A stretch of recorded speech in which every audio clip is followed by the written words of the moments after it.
Alright, so Stray has been a game that I've honestly seen and heard so many positive things about recently, to the point where I decided to give it a try and see for myself, and oh my god, if there's ever a decision that I will never regret in my life, it's this one. You basically play as a stray cat making your way through an underground city inhabited by robots as you try to discover what has happened to the ancient civilization of people who used to live there, and basically spend the game trying to find a way out of this seemingly inescapable town. And in this video I'll be going for the platinum trophy for this game, which was fairly straightforward and relatively simple to complete, except for this one trophy that literally had me searching the nearest mental health support center. But yeah, you'll see what I mean once we're there. So the story opens up with the main cat goofing around with your cat friends until you attempt to make a jump to reach them but fail and fall straight down to die.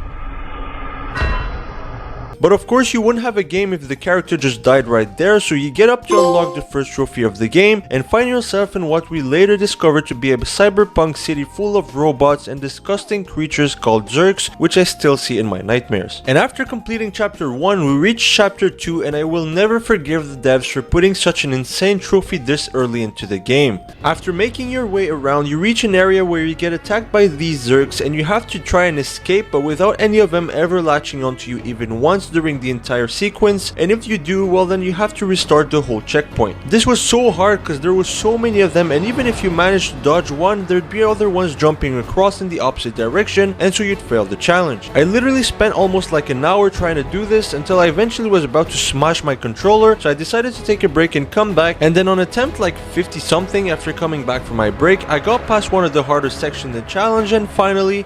yeah, no, I got hit again. What do you think?